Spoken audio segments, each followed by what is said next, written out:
Hola, ¿cómo les va? Esta es la última clase de introducción al Antiguo Testamento. Vamos a analizar algunos de los libros proféticos. Primero, veamos el libro de Amós. Amós habla de la unidad entre la adoración y la vida del creyente. Amós es el primero en escribirse de los 12 profetas menores. Registra los hechos ocurridos en los años 739 a.C. durante el reinado de Jeroboam II en Samaria. En esa época, Jerusalén estaba siendo gobernado por el rey Usías, pero el profeta Amós estuvo ministrando en los años 760 a.C. No era de Israel norte, sino que era oriundo de Tecoa, al sur de Belén de Judá. Era un campesino, un vaquero y un labrador de sicómoro. Amós 1:1 dice: las palabras de Amós, que fue uno de los pastores de Tecoa, que profetizó acerca de Israel en días de Usías, rey de Judá, y en días de Jeroboam, hijo de Joás, rey de Israel, 2 años antes del terremoto. Luego del ministerio del profeta Amós ocurrió un terremoto. Antes de ese terremoto, Dios llamó a Amós y le mandó comunicar su palabra. Amós fue llamado antes que los profetas Isaías y Miqueas. Ministró en la misma época que Oseas. Hay otro libro que describe el trasfondo histórico y político de Amós. Es Segundo de Reyes 14, versículos 23 hasta el capítulo 15, versículo 7. Israel gobernado por Jeroboam II y Judá gobernado por Usías durante mucho tiempo. Estos reyes extendieron sus territorios y gozaron de prosperidad. Esta prosperidad y expansión territorial se terminaron sin pasar a la siguiente generación. Apareció Tiglat-Pileser III de Asiria, Segundo de Reyes 15:29. A poco tiempo del ministerio profético de Amós, Israel, el reino del norte, cae ante Asiria. Por eso la época en que profetizó Amós es antes de la caída del reino del norte, Israel. Era una época en que Israel gozaba de prosperidad, pero le duró poco. Este es el trasfondo del libro de Amós. En esa situación, Dios comunicó el mensaje a través de Amós. En primer lugar, Dios rechaza las acciones políticas, religiosas, sociales y económicas del reino del norte, Israel. Dios dice también que Israel, el reino del norte, será destruido y que entregaría al pueblo al cautiverio. Ya dijimos en la clase anterior que la palabra de Dios es proclamada en relación al pacto. O sea, como el pueblo de Israel desobedeció el pacto, Dios anuncia que desolaría la tierra y el pueblo iría al cautiverio. Si el pueblo del pacto de Dios desobedece el pacto, Dios declara las maldiciones del pacto. Esto ya había sido anunciado por Moisés, Levítico 26:27 y Deuteronomio 28:25. Veamos de manera más específica el libro de Amós. En el capítulo 1, versículo 1 y 2, vemos la situación del profeta Amós y las situaciones geográficas. Capítulo 1, versículo 3, hasta el capítulo 2, versículo 3, muestra el juicio de Dios contra las naciones vecinas de Israel. Si bien la mayoría de las palabras de Amós van dirigidas al reino del norte Israel, capítulo 2, versículos 4 y 5 son palabras de juicio contra Judá que ha negado a Dios. Capítulo 2, versículos 6 al 16 habla directamente del juicio contra Israel. Capítulo 3, versículo 1 hasta el capítulo 5, versículo 17 indica por qué Dios juzga a Israel. Habla de la causa. La causa del juicio es que el reino del norte, Israel, no guardó el pacto con Dios. Además, rechazaron las advertencias de Dios y siguieron las falsas religiones. Capítulo 5, versículos 18 al capítulo 6, versículo 14. Dios reprende al pueblo de Israel, que gozaba de prosperidad material, y les dice palabras de maldiciones. Ellos vivían la religiosidad a su propia manera, consideraban la abundancia material como señal de seguridad. Por eso Dios los rechazó. Capítulo 7, versículo 1 al capítulo 9, versículo 10, presenta 5 visiones: langostas, grandes insectos y sequía, luego la plomada, después frutos maduros de verano y la destrucción del altar de Betel. A través de estas visiones, Dios muestra que destruirá al rey de Israel y a todos los lugares de adoración. Capítulo 9, versículos 11 al 15, contiene la conclusión de todas estas noticias de destrucción. Dios restaurará el tabernáculo caído de David a través del remanente. Si bien Israel es destruido, Dios volverá a levantar a la dinastía de David y guiará el futuro hacia una nueva era de abundancia. A través del Mesías Jesús que Dios enviará, promete restaurar una era así. La mayor parte del libro de Amós habla del juicio, pero la última parte de Amós trata sobre la salvación de Dios y la restauración. Analicemos un poco más los problemas que señala el profeta Amós.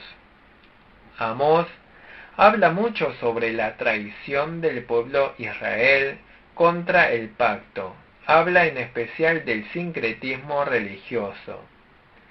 Ellos estaban sirviendo a Dios, pero a su propia manera, y tenían una religiosidad sincretista, adorando a los ídolos paganos. El problema es que seguían las falsas religiones. Sus líderes y sus esposas perezosas generaban injusticias sociales. Los ricos y los líderes de la sociedad oprimían a los pobres, desconocían el carácter de Dios y se llenaban sus vientres usando la religión. Pensaban que si los reyes y ricos de Israel y Judá eran socialmente prósperos, Dios les daría más bendiciones. Pero es un pensamiento equivocado. Sobre la base de los sacrificios de los pobres, los príncipes y líderes de Israel vivían en casas lujosas y llevaban una vida de lujos. Los líderes buscaban una forma de vida urbana próspera. Vendían a los pobres por un par de calzados y obtenían beneficios empeñando las ropas de los pobres. Los líderes compraban a los débiles con plata y engañaban a la gente con balanzas falsas. se deleitaban en vinos, estaban sexualmente corrompidos y se acostaban en camas de marfil. Desecharon la justicia social, andaban inmoralmente y guardaban las festividades de manera ritualista. Amasías, el sacerdote de ellos, decía a Amós que no profetizara, en el capítulo 7, verso 10. Pero el profeta Amós declaró que los sacrificios sin la justicia de Dios no sirven para nada. Dios desea que el pueblo ame a Dios, ame al prójimo y viva como es digno del pueblo del pacto. Amar a Dios es guardar correctamente los reglamentos de la adoración. Dios desea que el pueblo reparta la tierra equitativamente y cuide a los que no tienen tierra, como los huérfanos, viudas, levitas y extranjeros. Esta es la justicia social que debían cumplir como pueblo del pacto. No debemos dejar de brindar bondad y misericordia afirmando que guardamos las normas religiosas. El profeta Amós sostenía que la verdadera vida de fe debe guardarse junto con la justicia social. Debemos prestar atención y recordar estas palabras del profeta Amós. Nuestra vida de fe no se debe realizar solo de palabras y lenguas, sino de conducta y amor. Debemos conocer bien a Dios y conocer bien la vida de fe que Dios desea.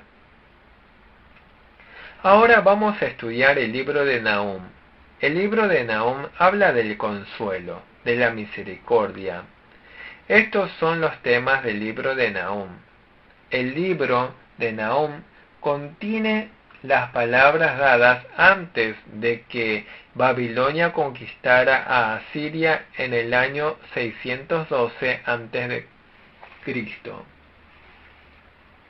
La capital de Asiria, Nínive, sería conquistada.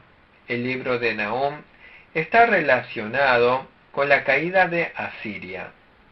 El profeta Nahum ministró entre los años 686 al 656 a.C.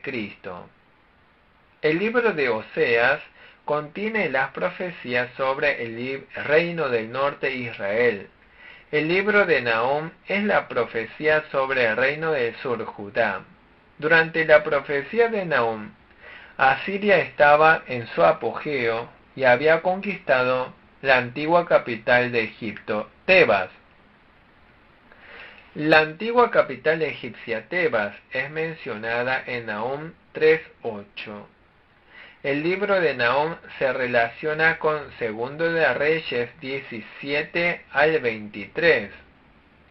Este periodo abarca desde el malvado rey Manasés hasta el rey justo Josías. El profeta Nahum anuncia la destrucción de Asiria y su capital Nínive. En esa época Asiria estaba llena de maldad, crueldad e idolatría. O sea, muestra la justicia y el juicio de Dios contra los soberbios o crueles como Asiria. Muestra de este modo la soberanía de Dios sobre todas las naciones. Dios anunció la bendición a los que bendicen a Abraham y maldición sobre los que maldicen a Abraham. Del mismo modo, Dios maldice a los que maldicen y molestan al pueblo de Dios. Este es el contenido del libro de Nahum. También el libro de Jonás trata sobre la destrucción de Asiria. El libro de Jonás trata sobre el arrepentimiento de Asiria y cómo recibió la salvación y el perdón de Dios. No significa que Dios condena de modo absoluto a los paganos. Tal como lo vemos en el libro de Jonás, por medio de Jonás, Dios les dio la oportunidad de arrepentirse a los asirios. En la época de Jonás, Asiria era un gran imperio enemigo que molestaba al reino del norte Israel. A pesar de eso, Dios le dio la oportunidad de arrepentirse a Nínive, Asiria.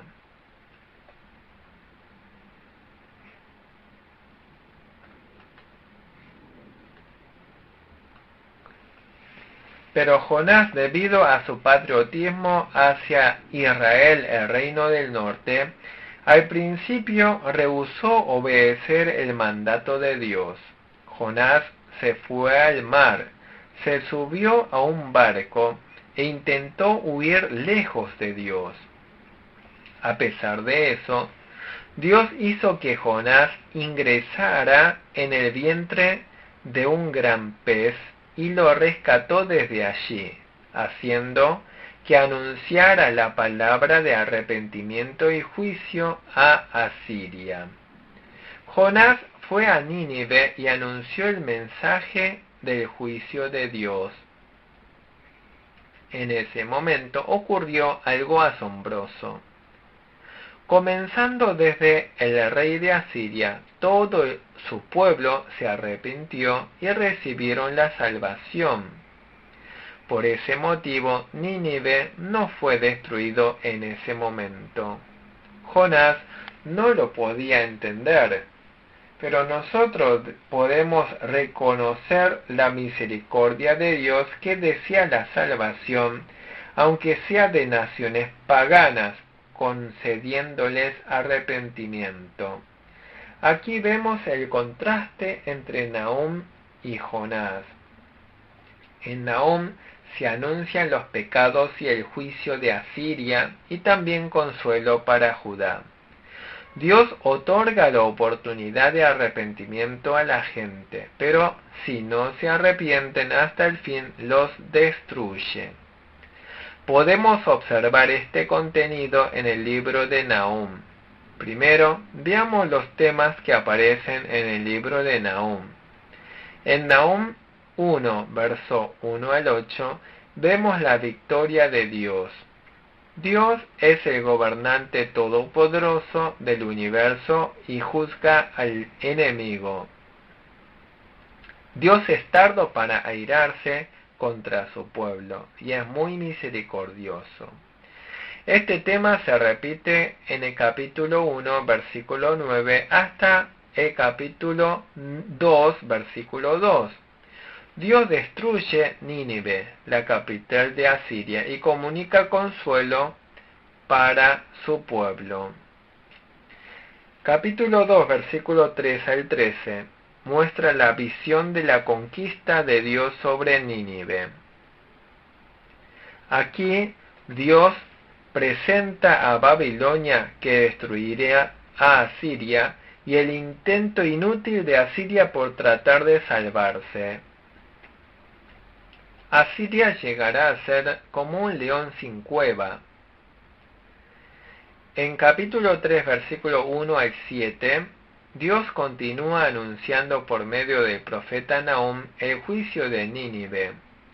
Asiria, a semejanza de una ramera, sedujo a las naciones, pero finalmente sufriría el juicio de Dios y perecería. En capítulo 3, versículos 8 al 19, se anuncia el mensaje final sobre la destrucción de Asiria. Así como Asiria destruyó Tebas, la antigua capital de Egipto, Nínive también sería destruida.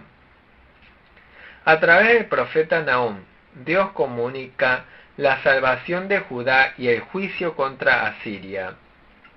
Para comunicar este suceso de manera eficaz, emplea las formas literarias de alabanza, salvación y maldición.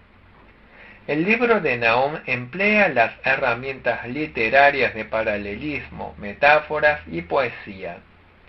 Dios comunica su justicia y consuelo a su pueblo en ese momento. Además, Dios hace que su pueblo venza la injusticia y la maldad presentes del mundo. Nosotros los creyentes en Jesús también estamos viviendo como pueblo de Dios en un mundo de injusticia y maldad. En el estudio de los libros sapienciales también vimos estos elementos. Sin embargo, Dios no nos deja abandonados en medio de la maldad e injusticia. A través del profeta Nahum se muestra la justicia y el consuelo de Dios. De esta manera, a través de la Biblia, Dios nos muestra su consuelo y justicia.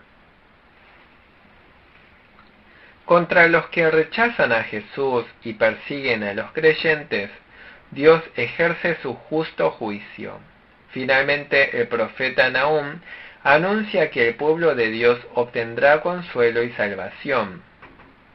Ahora veremos el libro de Jeremías, uno de los profetas mayores. ¿De qué trata el libro de Jeremías? El libro de Jeremías anuncia que el pueblo de Judá que no se arrepintió sufrirá el juicio de Dios, pero finalmente Dios los llevará al arrepentimiento y los salvará. El libro de Jeremías tiene 52 capítulos.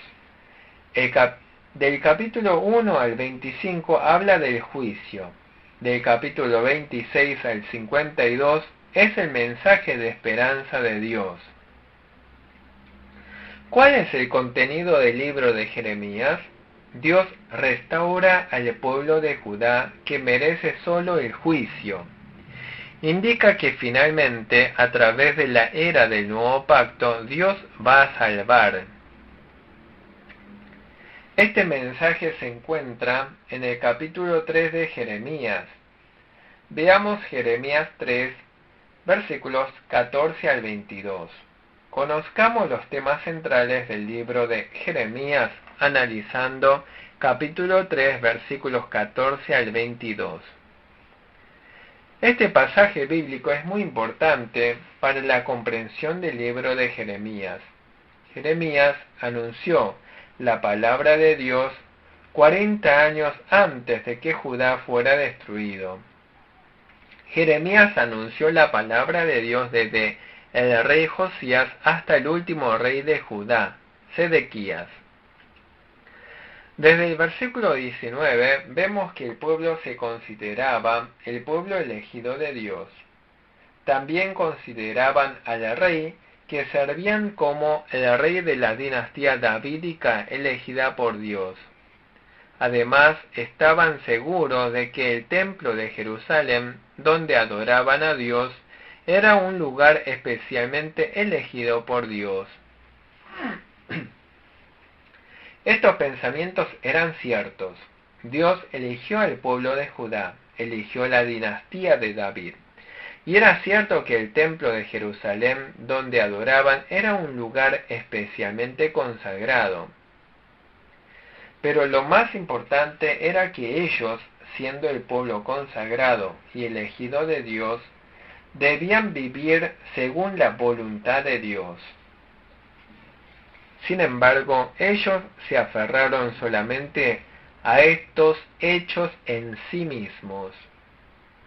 Del mismo modo en que en el libro de Samuel, los hijos de Elí, Ofni y Finés pensaron erróneamente que con tan solo llevar el arca del pacto de Dios obtendrían la victoria en la batalla. Lo importante no era el hecho en sí de que fueran los elegidos de Dios o la dinastía de David o el templo. El único importante es Dios, que ha otorgado todo eso. A través del profeta Jeremías, Dios señala que ellos son hijos rebeldes y les proclama que regresen. Pero el pueblo de Judá no regresó. Durante 40 años, Dios les dijo mediante Jeremías que regresaran y se arrepintieran, pero no lo hicieron. El versículo 22 es muy importante. Dios dice: convertíos, hijos rebeldes, y sanaré vuestras rebeliones. Un mensaje importante de Jeremías es que Dios les sanará a ellos que no tienen la capacidad de regresar.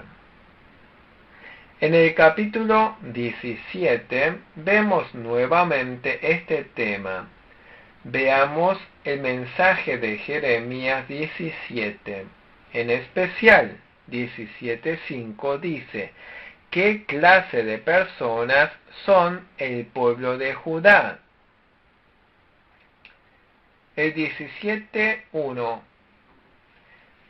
dice que el pecado de Judá está escrito con cincel de hierro y con punta de diamante. Así eran de indelebles pecadores tercos.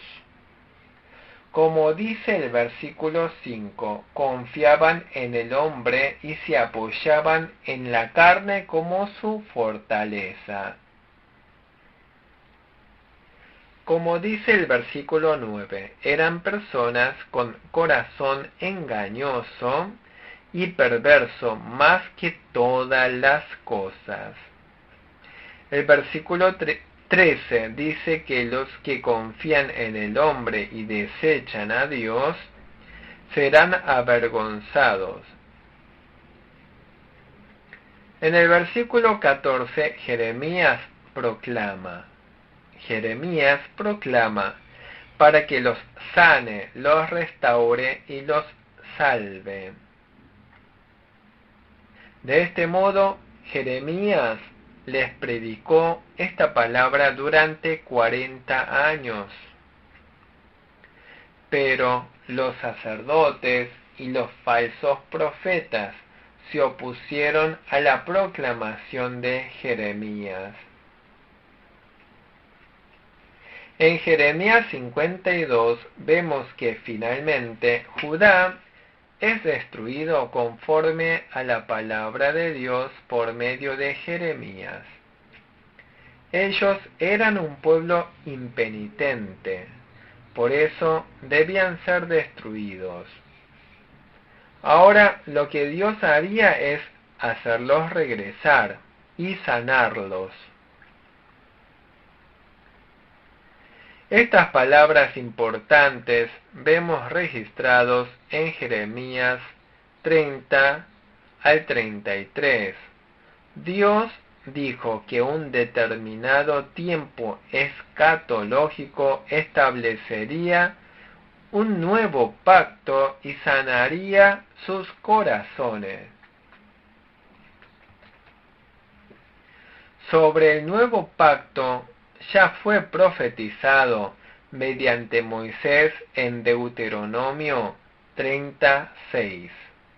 Observemos el 31, versos 31 al 34. Es la palabra de Dios sobre el nuevo pacto. Dios dice que escribirá su ley en el corazón de su pueblo. Llegaría el tiempo en que el pueblo de Dios se acordaría de Dios en forma completa. Ese tiempo es el tiempo del nuevo pacto establecido por el Señor Jesús.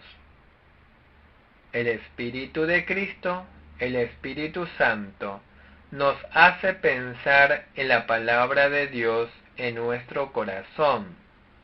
El Espíritu Santo nos da la palabra. Por eso llegamos a ser un pueblo obediente a la palabra de Dios.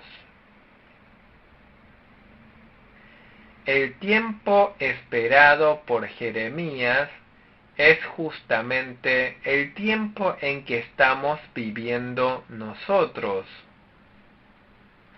Por eso debemos depender del Espíritu Santo, obedecer la palabra de Dios y vivir como el pueblo de Dios venciendo el pecado. Muchas gracias por haber atendido hasta ahora la materia de Introducción al Antiguo Testamento.